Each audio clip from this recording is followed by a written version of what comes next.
Antônio, quais as vantagens de saber utilizar o ventilador como recurso fisioterapêutico? Primeiro, que você otimiza seu atendimento, você utiliza uma ferramenta que tem controle do que você está fazendo.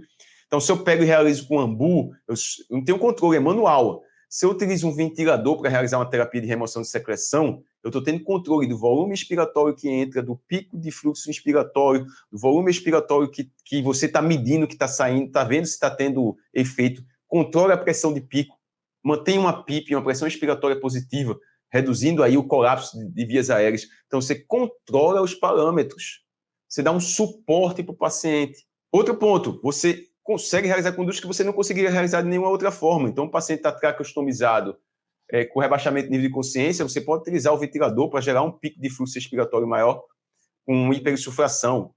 Pode também utilizar um equipamento não é ventilação mecânica, mas é um cough assist, né? Para aumentar o pico de tosse. Então, você tem condutas que pode utilizar. Exemplo num gráfico, Antônio. Como é que é essa conduta de terapia de remoção de secreção utilizando flyby expiratório ventilador? Acho que aqui dá para ver dessa forma, eu sentado, eu consigo demonstrar nesse gráfico. Então, aqui tem um gráfico de fluxo. Fluxo, tempo. Então, fluxo, tempo. Fluxo inspiratório, fluxo expiratório. Certo? O que é que acontece? O paciente está entubado, o paciente está tracostomizado, você está fazendo ventilação não invasiva, você vai ter um pico de fluxo ins. Quando o ventilador está dando a pressão, o ar está entrando, o sensor mede para um lado, o fluxo está indo para um lado. Quando o ar está saindo, o fluxo está indo para o outro lado. Por isso que ele tem um fluxo inspiratório e um fluxo expiratório.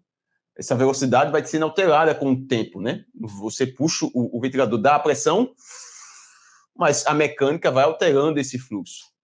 Isso daqui é um gráfico característico de PCV, que o fluxo é variável. Você dá a pressão, independente da mecânica ventilatória do paciente, o fluxo vai variar. E aí você vai utilizar o ventilador como recurso fisioterapêutico. Estou dando exemplo do flyby expiratório. O que é o flyby expiratório? É a diferença do pico de fluxo inspiratório do pico de fluxo expiratório. Então, pico de fluxo ins, pico de fluxo ex.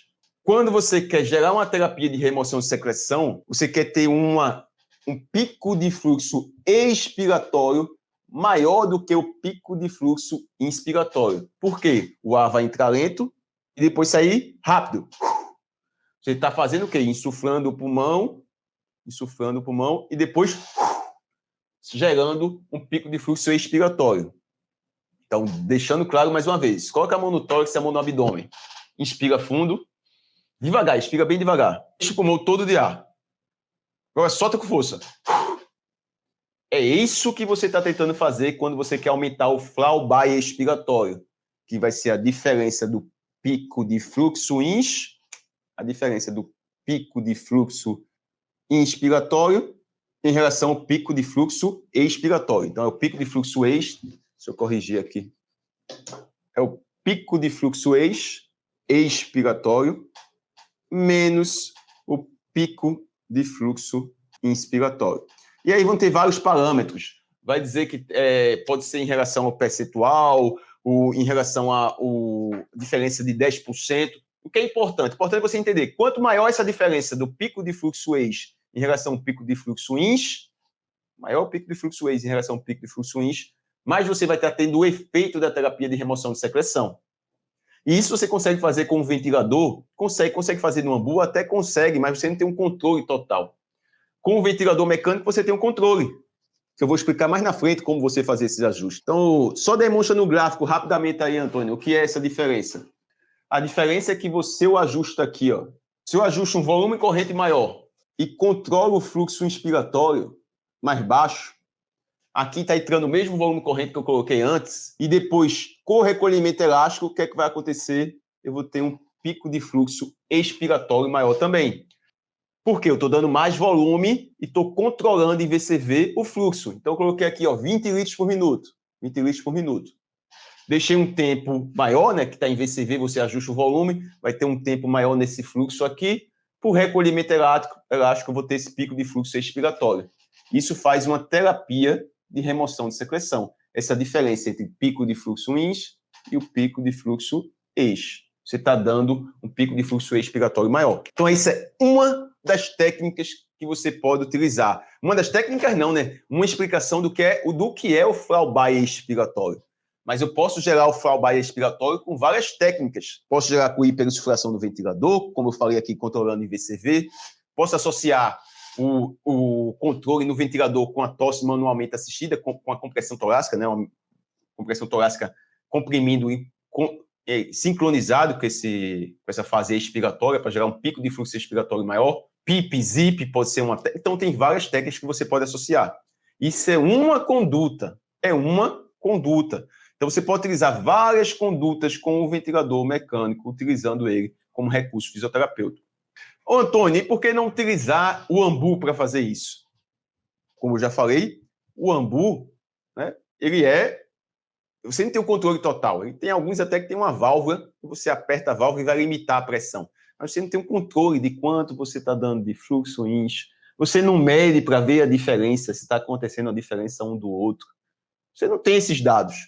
Se você faz no ventilador, você tem esses dados. Aí eu peguei um paciente tracostomizado, está sendo desmamado da ventilação mecânica. Tirei no primeiro dia. Ausculta com ronco, acumulando secreção, eu aspiro e vejo pouca secreção. Eu vou pegar o AMBU e gerar um pico de fluxo expiratório, gerando hiperinsuflação, ou eu pego o ventilador que está do lado do paciente, conecto no paciente, consigo controlar os parâmetros para gerar aquele pico de fluxo expiratório, gero um pico de fluxo expiratório e já faço uma terapia de expansão pulmonar utilizando o ventilador também, com uma manobra de suspiro expiratório. É outra manobra que você pode utilizar com o ventilador. Antônio, quer dizer que é muita coisa que eu posso fazer com o ventilador?